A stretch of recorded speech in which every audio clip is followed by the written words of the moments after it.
وحدہ لا شریک کے لیے لائق و زیبا ہے، جو سمپورن جگت کا سوامی ہے، جو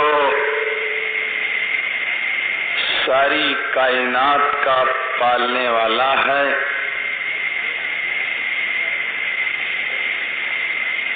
میں اس کی تعریف اس کے عطا کردہ احسانات کے مطابق نہیں کر سکتا، صرف اتنا ہی کہہ دیتا ہوں الحمدللہ رب العالمین۔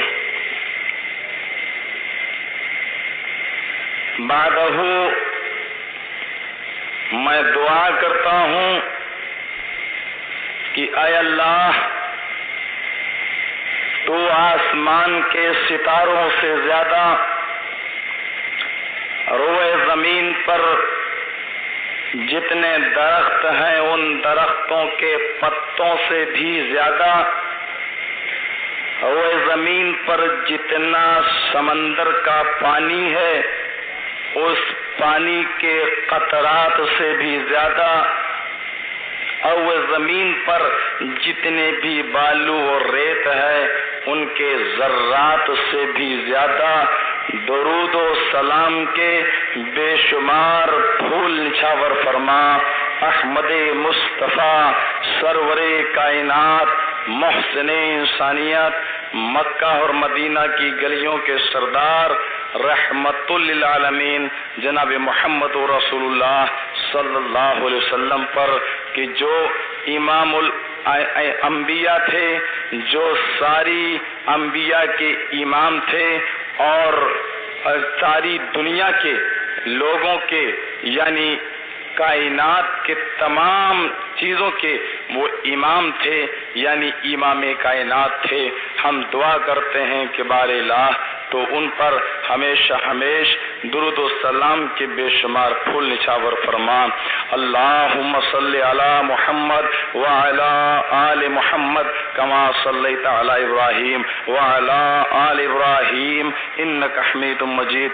اللہم بارک علی محمد وعلی آل محمد کما بارکت علی ابراہیم وعلی آل ابراہیم انک حمید مجید۔ دوستو اور بزرگوں، سب سے پہلے موئمہ کی سرزمین پر جب پروگرام ہوا تو اس میں نے جو بات رکھی تھی وہ یہ تھی کہ ہماری دعوت کسی شخصیت کی دعوت نہیں ہے، ہماری دعوت کسی بزرگ کی طرف بلانے کی دعوت نہیں ہے، ہماری دعوت صرف اللہ اور اس کے رسول کی طرف بلانے کی دعوت ہے۔ بات صرف اتنی تھی، میں نے جو کہا تھا وہ جملہ یہ تھا کہ دنیا کے تمام مسلک والے اپنے اپنے بزرگ کی طرف بلاتے ہیں، اگر ہم بھی اپنے بزرگ کی طرف بلائیں تو ہم میں اور تم میں فرق کیا رہ جائے گا۔ مثلا میں نے کہا تھا کہ بڑے پیار سے بڑی محبت سے ایک حنفی سے پوچھو کہ میں حنفی بننا چاہتا ہوں، بتاؤ مجھے کیا کرنا ہے، تو جواب ملے گا آپ کو اگر حنفی بننا ہے تو میرے امام ابو حنیفہ رحمۃ اللہ علیہ کی تقلید کریے، آپ حنفی بن جائیں گے۔ پھر ان سے سوال کیجیے آپ کہ جب چاروں امام برحق ہیں تو آپ صرف اپنے امام کی تقلید کرنے کا حکم کیوں دیتے ہیں، چاروں کی کرنے کا حکم کیوں نہیں دیتے؟ تو پھر آپ کو جواب ملے گا نہیں، برحق تو چاروں ہیں، سچے تو چاروں ہیں، لیکن میرے امام مسلک میں اگر آنا چاہتے ہو تو تقلید میرے ہی بڑے کی کرنا پڑے گی۔ برحق تو چاروں ہیں، چاروں صحیح ہیں، لیکن میرے مسلک میں آنا ہے، اگر حنفی کہلانا ہے تو بات میرے بڑے کی ماننا پڑے گی، تب آپ بنیں گے حنفی۔ یعنی عزت تو چاروں کی کرو لیکن بات میرے بڑے کی مانو۔ شافعی بھی یہی کہے گا کہ برحق تو چاروں ہیں لیکن شافعی بننا چاہتے ہو تو بات میرے بڑے کی مانو۔ مالکی بننا چاہتے ہو تو وہ بھی کہے گا کہ برحق تو چاروں ہیں لیکن بات میرے بڑے کی مانو تو مالکی بن جاؤ گے۔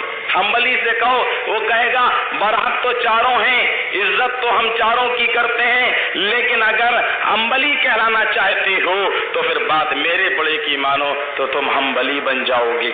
بریلوی بننا ہے تو وہ کہے گا کہ سارے بزرگ اپنی جگہ پر برحق تھے لیکن اگر بریلوی بننا ہے تو پھر احمد رضا خان صاحب کی مرید بن جاؤ، آپ بریلوی بن جاؤ گے۔ ایک شیعہ سے کہو میں شیعہ بننا چاہتا ہوں، وہ کہے گا سارے بزرگوں کا احترام عزت اپنی جگہ پر ہے لیکن شیعہ بننا چاہتے ہو تو بات میرے بڑے کی مانو۔ پوچھو تیرا بڑا کون؟ کہے گا امام جعفر صادق کی بات مانو تم شیعہ بن جاؤ گے۔ میں نے کہا کہ تم سب نے اور دنیا میں جتنے بھی مسلک والے ہیں سب نے کہا میرے بڑے کی طرف آ جاؤ، اگر میرا بننا ہے تو میرے بڑے کی مانو، اگر حنفی کہلانا ہے تو میرے بڑے کی مانو، شافعی کہلانا عزت سب کی کرو لیکن بات میرے بڑے کی مانو۔ اور یارو تمہیں قسم ہے کہ تم سب مل کر مجھ سے پوچھو کہ اہل حدیث بننا چاہتا ہوں، تم اپنے بڑے کا نام بتاؤ تو میں یہ کہوں گا کہ میرا تو کوئی بڑا ہی نہیں ہے، اور بڑا ہے تو وہ ہے جس کو عرش والے نے بڑا بنا کر بھیجا ہے۔ میں کہتا ہوں کہ اہل حدیث بننا ہو تو ثناء اللہ کو مت مانو، علامہ تیمیہ کو مت مانو یا پھر علامہ شوکانی کو مت مانو، اور جتنے بھی تم نے ہماری کتابوں کے حوالے دیے ہیں، ہمارے امام گنائے ہیں، ان تمام کو مت مانو۔ اگر ماننا ہے تو صرف قرآن کو مان لو، مصطفیٰ کے فرمان کو مان لو، تم اہل حدیث بن جاؤ گے۔ بس اتنی سی بات تھی۔ کہنے لگا کہ وہ تو تقریر بھی مت سنو، ایسی تقریر جس میں رسول کی توہین، یعنی یہ رسول کی توہین ہے۔ تم رسول کی رسالت پر ڈاکہ ڈلواؤ تو توہین نہیں، کہ اشہد ان محمد رسول اللہ کلمہ پڑھو اور غلامی غیر کی کرو تو یہ توہین نہیں، اور ہم اشہد ان لا الہ الا اللہ کی طرف بلا کر یہ کہے کہ اسی کلمے کی تم پاسداری کرو، اسی کلمے کے اوپر تم عمل کرو، تو پھر ہم بہت بڑے مجرم ہو گئے، ہمارے اتنے بڑے مجرم ہو گئے کہ ہماری تقریریں سننے پر بھی طلاقیں پڑ جاتی ہیں، ہم اتنے بڑے مجرم ہو گئے۔ بس اتنی سی بات تھی۔ ہائے ہائے، اور ہماری بدقسمتی کا کیا کہنا۔ اسی مویمہ کی سرزمین پر مولانا جرجیس نے نہیں بلکہ مولوی جرجیس نے تقریر میں کہا تھا کہ ہاں ہم تمہاری گالیوں کا جواب گالی سے نہیں دے پائیں گے، جس طریقے سے تم مجھے بلاتے ہو اس طریقے سے میں تمہاری دعوت پر لبیک نہیں کہہ پاؤں گا، ہم تمہاری گالی کا جواب گالی سے نہیں دے پائیں گے، اور اگر زیادہ سے زیادہ اتنا ہی ہوگا کہ تم مجھے بزدل کہو گے، اور اگر اسی کا نام بزدلی ہے کہ گالی کا جواب ہم گالی سے نہ دیں، اگر اسی کو بزدلی کہتے ہیں تو جا، میں بھی بزدل، میرا نبی بھی بزدل اور صحابہ بھی بزدل، اگر میرے نبی بزدل نہ ہوتے تو مکہ چھوڑ کر مدینہ نہ گئے ہوتے، اس لیے بزدل تھے کیونکہ اللہ کے نبی بھی گالی کا جواب گالی سے نہیں دیتے تھے۔ اگر اسی کا نام بزدلی ہے تو یہ بزدلی میرے اندر ہے، یہ بزدلی میرے نبی کے اندر بھی تھی، اس یہ بات میں نے کہی۔ صاحب جو چار کان لگائے بیٹھے تھے ان کی سمجھ میں آیا کہ مولوی جرجیس نے کہہ دیا کہ اللہ کے نبی بزدل تھے۔ غور کیجئے الفاظ کیا ہے۔ ہائے ہائے، مفتی صاحب کو کوئی بتلا دے کہ جب مولوی جرجیس جو 22 سال کا لونڈا چھوکرا ہے اور بقول تمہارے نکالا ہوا ہے اسکول سے، جب تم ایک 22 سالہ لڑکے کی بات نہیں سمجھ سکتے ہو، اس کی بات کو سمجھنے کے لیے تمہیں کیسٹ کا اور دوسرے لوگوں کا سہارا کی ضرورت پڑتی ہے، تو تم امام اعظم ابو حنیفہ رحمۃ اللہ علیہ کی باتیں سمجھ پاؤ گے۔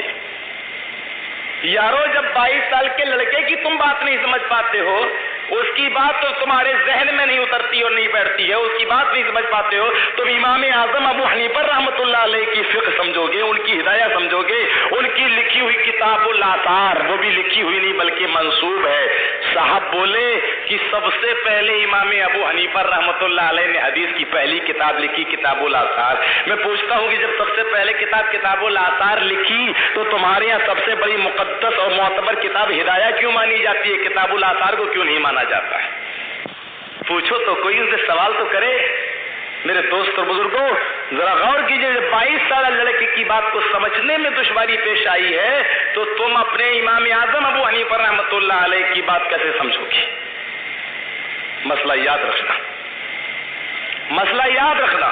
میں نے کل کہا تھا کہ آج تھوڑی سی بات بتاؤں گا، پوسٹ مارٹم کا نمبر کل رہے گا، میں نے کہا تھا، لیکن آج میں پھر کہہ دیتا ہوں، مجھے امید ہے کہ شاید یہ مرض ہومیوپیتھک دوا سے اب سدھرنے والا نہیں، کیونکہ وہ ہمارے اگر حکیم جی ہوں تو برا نہ مانے، ہومیوپیتھک دوا کبھی کبھی ایک مرض وہ میں نے بھی کھائی تھی، لیکن یقین مانیے وہ مرنے کے بعد فائدہ کرتی ہے۔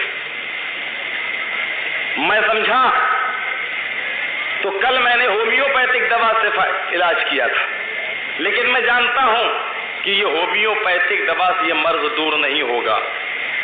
ابھی میں فوٹو کاپی کرانے کے لیے جا رہا تھا یہ فتاوی عالمگیری وغیرہ کا، تو وہاں سے جب لوٹ کر آیا اسی موٹر سائیکل پر، کل کی بات تو چھوڑی آج کی بات، تو کچھ لوگ بیٹھے ہوئے تھے مسجد کے قریب، اس مسجد کے قریب، تو دیکھ کے یہی ہے، ایسے دیکھے یہی ہے۔ میں نے اپنے قریبی سے کہا جو موٹر سائیکل چلا رہا تھا، کیا بیچارہ کہہ رہا ہے یہی ہے، ان کے مولوی تو کہتے ہیں کہ دیکھو بھی مت ورنہ نکاح ٹوٹ جائے گا، کیوں بیچارے نکاح توڑتے رہتے ہیں اپنے، اتنی حیرانی ہے ان کو بیچاروں کو۔ اور میرا دل تو چاہ رہا ہے کہ کل میں اسی چوراہے پر کھڑے ہو کر سب سے مصافحہ کروں، جو بھی آئے سب سے مصافحہ کروں، اور کوئی پوچھے مولانا جرجیس یہ کیا کر رہے ہو، میں کہہ دوں گا کہ نکاح توڑ رہا ہوں۔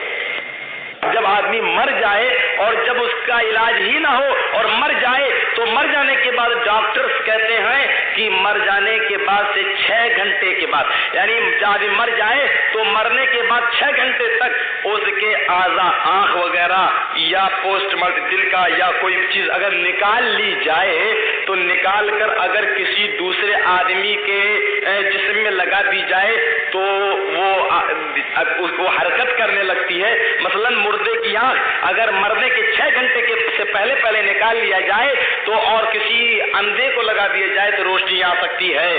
اسی طریقے سے دل کا معاملہ ہے یا اسی طریقے سے پھیپھڑوں کا معاملہ ہے۔ تو ڈاکٹرز کی تحقیق یہ ہے کہ جب آدمی مر جائے تو اس کے مرنے کے بعد 6 گھنٹے تک اس کے جسم کا یہ اعضاء نکالے جا سکتے ہیں۔ تو میں نے سوچا کہ چلو میں ذرا آج آپریشن کر کے دیکھ لیتا ہوں، کیونکہ یہ مرض اگر پوسٹ مارٹم کروں گا تو وہ تو مرنے کے بعد ہوگا، لیکن یہ چیز اب امید ہے کہ ہو سکتا ہے کہ آپریشن سے اگر یہ مرض صحیح ہو جائے تو ٹھیک ہے، ورنہ اگر اس کا انہوں نے جواب دیا اور یقیناً وہ دیں گے اس کا جواب، اگر دیتے ہیں تو انشاءاللہ پھر پوسٹ مارٹم بعد میں ہو جائے گا۔ ہم نے قرآن کو پڑھا، ہم نے حدیث کو پڑھا، اور سن لو اللہ کے نبی صلی اللہ علیہ وسلم کے دور میں اللہ تعالیٰ نے اسلام کو مکمل کر دیا تھا، یہ بات اپنے ذہن میں رکھ لیجیے۔ اللہ تعالیٰ نے اپنے اس مذہب اس دین اسلام کو اللہ تعالیٰ نے نبی اکرم پر مکمل کر دیا تھا۔ اس وقت تک نہ تو امام ابو حنیفہ رحمت اللہ علیہ، سب بزرگ تھے اللہ تعالیٰ کے بھیجے ہوئے بندے تھے، ذرا زور سے کہیے امام ابو حنیفہ رحمت اللہ علیہ، ذرا زور سے کہو رحمت اللہ علیہ۔ دوستو بزرگوں ذرا غور کیجیے کہ اللہ تعالیٰ نے جب اسلام کو مکمل کیا تو اس وقت نہ تو امام ابو حنیفہ رحمت اللہ علیہ کا پتہ تھا، نہ شافعی رحمت اللہ علیہ کا پتہ تھا، نہ امام مالک رحمت اللہ علیہ کا پتہ تھا، نہ امام احمد ابن حنبل کا پتہ تھا، اور نہ احمد رضا خان صاحب کا پتہ تھا، نہ امام جعفر صادق صاحب کا پتہ تھا، اور نہ علامہ تیمیہ کا نہ ثناء اللہ کا، نہ شوکانی کا، کسی کا کوئی پتہ نہیں تھا۔ تو اس وقت جب سن 9 ہجری میں قرآن کریم کی یہ آیت نازل ہوئی اور اس آیت کے بعد دا اینڈ قرآن بند ہو گیا، یعنی پھر کوئی وحی نہیں آئی، پھر حضرت جبرائیل کوئی آیت لے کر نہیں آئے۔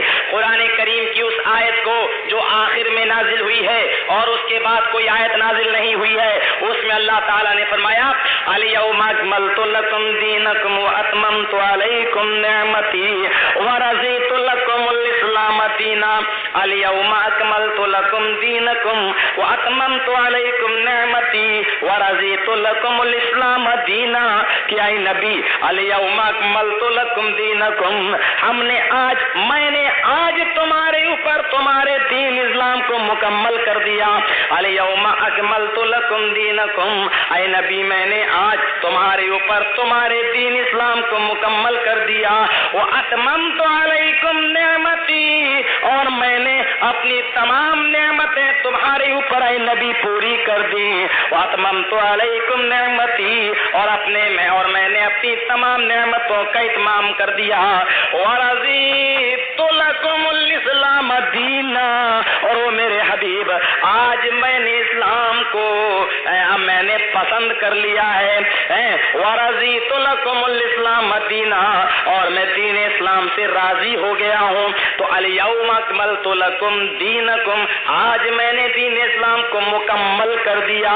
یعنی اللہ کے نبی جناب محمد رسول اللہ صلی اللہ علیہ وسلم کے دور میں دین اسلام مکمل ہو چکا تھا۔ اللہ کے نبی پر آیت نازل ہوئی ہے کہ الیوم اکملت لکم دینکم، اے نبی آج میں نے دین اسلام کو مکمل کر دیا۔ جب نبی کے اوپر اسلام جو ہے مکمل کمپلیٹ طریقے پر نازل ہو گیا، تو پھر یہ بتاؤ کہ دین کے اندر یہ زیادتی کس نے کی کہ اماموں کو داخل کیا جائے، اور تم نے کسی ایک امام کی تقلید کو اپنا دخول جنت کا سبب سمجھ لیا ہے کہ جب تک ہم چاروں اماموں میں سے کسی ایک امام کی تقلید نہ کریں گے تب تک ہم جنت میں نہیں جائیں گے۔ ذرا غور کیجئے میرے دوستوں اور بزرگوں کہ جب اسلام اللہ کے نبی کے دور میں مکمل ہو چکا تھا اور چاروں اماموں میں سے کسی امام کا پتہ نہ تھا، کیا وہ اسلام انکمپلیٹ تھا؟ یا امام ابو حنیفہ رحمت اللہ علیہ جب کوفہ میں پیدا ہوئے تب اسلام مکمل ہوا؟ یا امام شافعی جب آئے تب اسلام مکمل ہوا؟ یا امام مالک جب آئے تب اسلام مکمل ہوا؟ یا امام احمد ابن حنبل جب پیدا ہوئے تب اسلام مکمل ہوا؟ بتاؤ کون سا امام جب آیا تب اسلام مکمل ہوا؟ اور اگر اسلام اس وقت اماموں کے پیدا ہونے کے بعد اگر مکمل ہوا ہے تو کوئی ماں کا لال کسی نے اپنی ماں کا حلال دودھ پیا ہو تو یہ تو بتانے کی جرات کرے کہ اللہ کے نبی پر یہ قرآنی آیت جو نازل ہوئی کہ میں نے اسلام کو مکمل کر دیا، کیا جھوٹی تھی؟ کیا اس وقت اسلام مکمل نہیں ہوا تھا؟ اگر مکمل تھا تو پھر اماموں کو داخل کرنے کی ضرورت کیا ہے؟ دین میں ان اماموں کو جو ہے داخل کرنے کی ضرورت کیا ہے؟ اور اگر مکمل نہیں تھا تو پھر یہ پتا چلا کہ اللہ کے نبی صلی اللہ علیہ وسلم کا انتقال کمپلیٹ اسلام پر نہیں بلکہ انکمپلیٹ اسلام پر ہوا تھا۔ اگر امام ابو حنیفہ کے پیدا ہونے کے بعد اللہ کے نبی پیدا ہوتے تب مانا جاتا کہ اسلام مکمل تھا۔ او یارو تم نے میرے نبی کی کتنی توہین کر ڈالی، او یارو تم نے میرے رسول کو کتنا رسوا کر ڈالا ہے، تم اللہ کے نبی کی توہین کرو، تم اماموں کی پیدائش کے بعد اسلام کو کمپلیٹ مانو اور اس سے پہلے تم اس کو انکمپلیٹ کہو تو تم پکے مومن۔ اور اگر ہم کوئی ایسی بات کہہ دیتے ہیں، اگر ہماری زبان سے کوئی ایسا جملہ نکل جاتا ہے جس سے نبی کی محبت چھلک رہی ہے، ہم نے کہا کہ یہ بزدلی، اگر اسی کا نام بزدلی ہے کہ ہم تمہاری گالی کا جواب گالی سے نہیں دے پائیں گے، اگر اسی کا نام بزدلی ہے تو یہ بزدلی میرے نبی کے اندر بھی تھی، کیونکہ میرے نبی بھی مکہ والوں کی گالیوں کا جواب گالی سے نہیں دیا کرتے تھے۔ اگر اسی کا نام بزدلی ہے تو جا میں بھی بزدل ہوں، میرا نبی بھی بزدل، اور جا کسی مفتی سے پوچھنا، میری کیسٹ دارالعلوم دیوبند اور ندوہ میں بھیج دینا اور پوچھنا کہ مولوی جرجیز نے کیا واقعی اللہ کے نبی کو بزدل کہا ہے، فوراً وہاں سے جواب آئے گا کہ چاروں برحق۔ یہ نہیں آئے گا کہ مولوی جرجیز نے غلط کہا ہے۔ میں اتنی سی بات کہوں تو میں کافر، نبی کی توہین ہو گئی، اور تم نبی کے اسلام کو انکمپلیٹ اور امام ابو حنیفہ کی پیدائش کے بعد اس اسلام کو کمپلیٹ سمجھتے ہو۔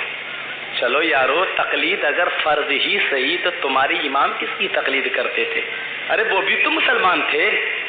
تقلید مسلمانوں پر واجب ہے تو تمہاری امام پر واجب نہیں ہے. امام ابو حنیفہ بھی تو رحمۃ اللہ علیہ وہ بھی تو مسلمان تھے. انہوں نے کس کی تقلید کی؟ چلو ٹھیک ہے, انہوں نے جس کی تقلید کی تم اس کی تقلید کیوں نہیں کرتے ہو؟ کیا ان کی تقلید کرنے میں اسلام نہیں پایا جا رہا ہے؟ ارے امام ابو حنیفہ بھی تو کسی کے مقلد ہوں گے.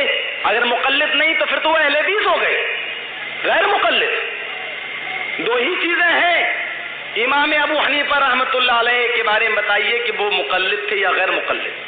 اگر مقلد تھے تو امام ابو حنیفہ رحمۃ اللہ علیہ کس کے مقلد تھے؟ چلو جس کے مقلد وہ تھے تم نے اس کی تقلید کیوں چھوڑی؟ اور اگر وہ غیر مقلد تھے تو غیر مقلد تو ہم بھی ہیں, کہہ دو کہ وہ اہل حدیث تھے, ہم بھی اہل حدیث.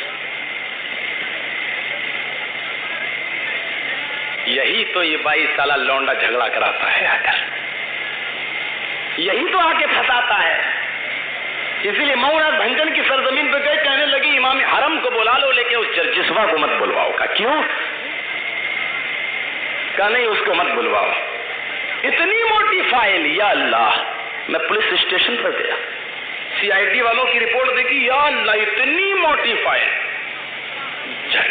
جھنڈا نگر میں لکھا اس میں کہ یہ ودیشی لڑکا آتا ہے, ہتھیار لے کر آتا ہے اور پتہ یہ اسلحہ لے کر آتا ہے, نیپال کا رہنے والا, نیپال سے آتا ہے. میں نے کہا وہ CID والوں تمہاری نظر کرم کا بھی کیا کہنا, کبھی کبھی تو تمہیں چھوٹی سی بات بھی آسمان پر پہنچا دو اور کبھی کبھی تمہیں ہمالیہ پہاڑ بھی ایک چھوٹا سا ٹیلا نظر آئے.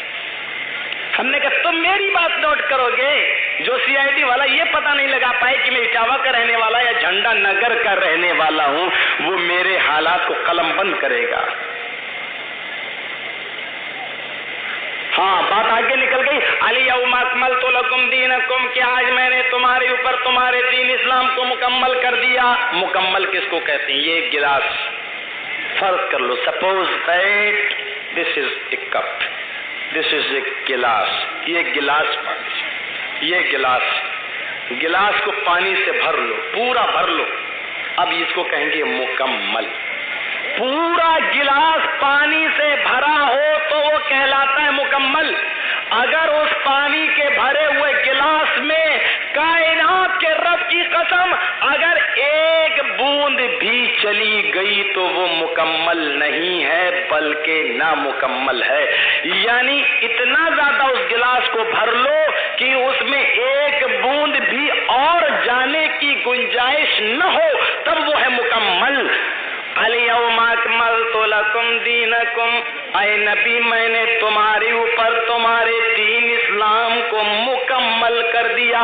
یعنی اتنا کمپلیٹ کر دیا کہ رائی کے دانے کے برابر بھی اب اس میں بڑھوتری نہیں کی جا سکتی, اس میں بڑھایا نہیں جا سکتا. اگر رائی کے دانے کے برابر بھی تم نے اسلام میں کچھ چیز بڑھا دی تو وہ مکمل نہیں بلکہ نامکمل ہوگا. اللہ کے نبی صلی اللہ علیہ وسلم کے دور میں اسلام مکمل ہوا. تم نے امام ابو حنیفہ کو, امام شافعی کو, امام مالک کو, امام احمد ابن حنبل رحمۃ اللہ علیہ کو اور نہ جانے کتنے اماموں کو تم نے ان کے اندر داخل کر دیا ہے. اس کا مطلب یہ ہے کہ اسلام اللہ کے نبی کے دور میں تم نے مکمل نہیں سمجھا تھا. ہم نے جب قرآن کو پڑھا, ہم نے جب حدیث کو پڑھا تو سن لو, ہم نے قرآن میں, ہم نے حدیثوں کی کتابوں میں نہ ہم نے کسی امام ابو حنیفہ کا نام پڑھا, نہ امام شافعی کا نام پڑھا, نہ امام احمد ابن حنبل کا نام پڑھا, نہ امام مالک کا نام پڑھا. ہم نے ایمان لانے کے جو اصول پڑھے ہیں وہ اصول بھی ہم نے یہ پڑھے کہ تم ان 6-7 چیزوں پر ایمان لاؤ. الایمان ان تؤمن باللہ وملائکتہ وکتبہ ورسلہ والیوم الاخر والایمان ان تؤمن بالقدر خیرہ وشرہ من اللہ تعالی. اللہ پر ایمان, فرشتوں پر ایمان, کتابوں پر ایمان, رسولوں پر ایمان, قیامت کے دن پر ایمان, اچھی بری تقدیر پر ایمان. اور بعض روایات میں آتا ہے